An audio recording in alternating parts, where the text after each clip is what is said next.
All right, here I am for our next interview for DustUS's live coverage of IEM Dallas 2023. I'm here with Sonic coming off of Complexity's loss against ENCE. So despite the loss against ENCE, you had a complete firecracker of a game. Can you sort of tell me like how you've come back from such an extended absence from Tier 1 play and have just been, were completely on fire in that match? What happened there? Um, well, yeah, like you said, I've had a pretty long break, about a year, maybe a bit. But in between that, I was still playing, obviously not at the same level. But I don't think you quite lose your knowledge and your understanding of Counter-Strike, like at what it takes at like a high level of play. So obviously I had a bit of nerves like coming back in, but I watched a couple demos and I just thought to myself like, I can still probably play at this level. It'll be okay. And I just kind of went into the game with not really high expectations. Um, I just came in to have fun with my team. Obviously, since I'm a sub, nothing's really riding on it for me. And yeah, I mean, I just played my game and played well. Is it a relief to you though that you were able to just basically slot right back into your old team, old team of years past, and still light up the scoreboard?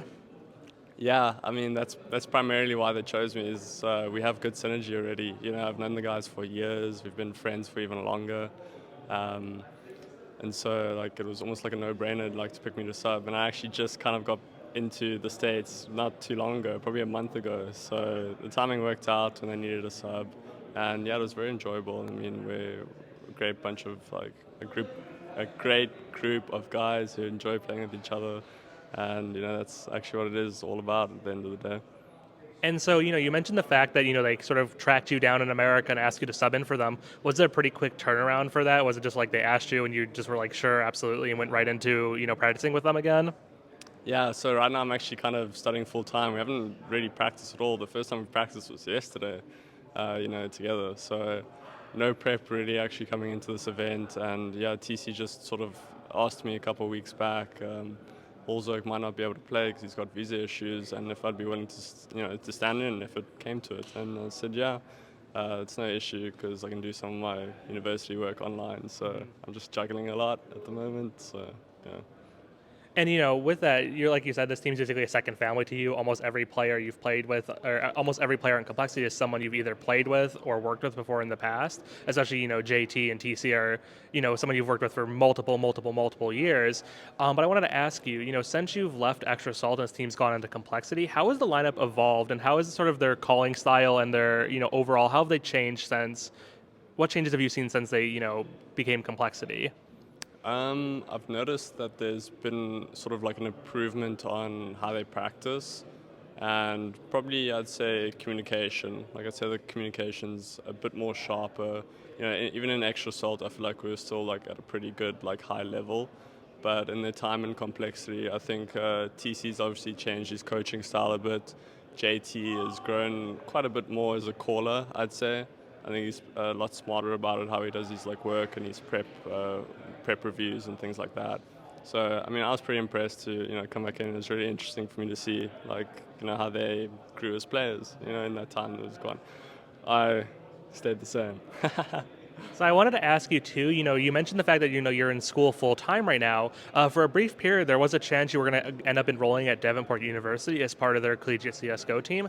Unfortunately, that didn't really come to fruition. Can you tell us what happened that made that arrangement not work out? So I mean, the arrangement was actually set to go through. I was prepared to go to the US, but my family actually moved to Canada, and I just sort of thought about it for a second time. Like I left CS Pro CS because I wanted to focus on something else in my life, and I just figured like, why am I going to university and just throwing myself back into Counter Strike? Um, and so I took a step back and I like spoke to my parents about it, and then I also kind of missed my family. I was away from them living overseas for 5 years, so I decided in the end to move to Canada instead and let Davenport know. I was honest about it, like I just probably not what I want to do in the future. So yeah. Yeah, definitely. And part of, you said, you're unsure about CS:GO being your future, but you did play briefly back in the South African scene for a while with Mnmzzz, if I'm correct.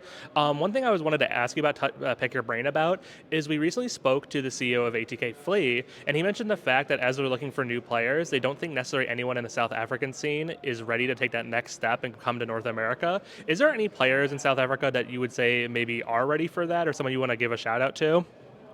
Definitely. I'd say probably a player that would slot in at a pro level and be good straight off the bat would be Triton, without a doubt. I think he's absolutely insane aimer. I think he was better than me when I was 18, at aiming.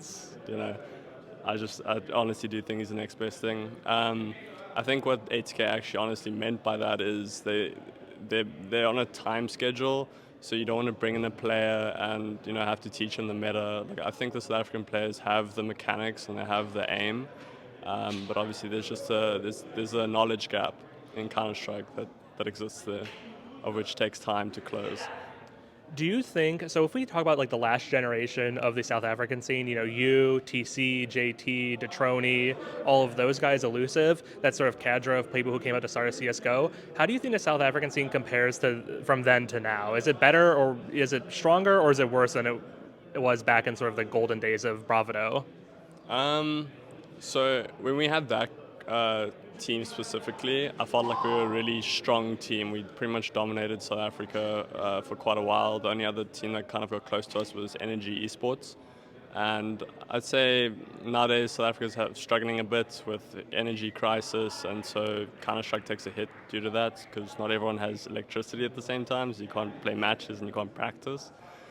What was nice for me when I went back to South Africa recently, the difference that I saw now compared to when I first came up was the amount of up-and-comers, new blood, new players, young players. And like back in the day when I came up, I was probably the only young player around, me and JT. There's just two of us and the rest were like veterans of the scene, 1.6 players and stuff. So I feel like Counter-Strike's grown a lot in that sense. It just sucks that it's being held back.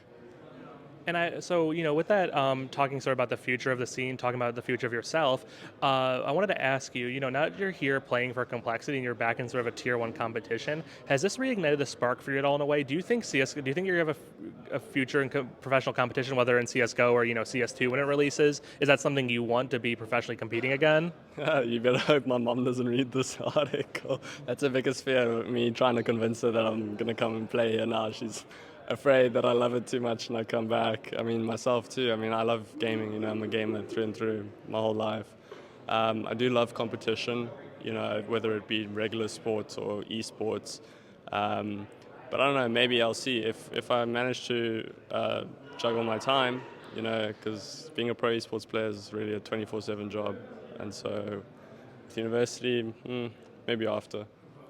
So maybe on hold right now, make your mom happy, and then go back to play some CS:GO. Yeah.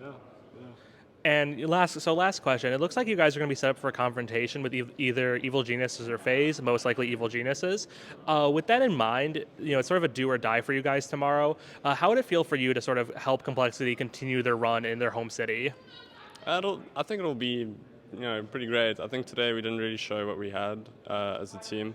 I think, I'm a sub and I was, topping the board, so I think the guys are maybe just feeling a bit of pressure, and I think we just need to maybe loosen up a bit, just treat the games as fun, I don't think the players have to be so hard on themselves, because for them, and for all the players and all the teams, there's a lot riding on your performance, your job's at risk all the time, and so, yeah, I just hope that, we can just pull together and just make it a fun one and hopefully get the win.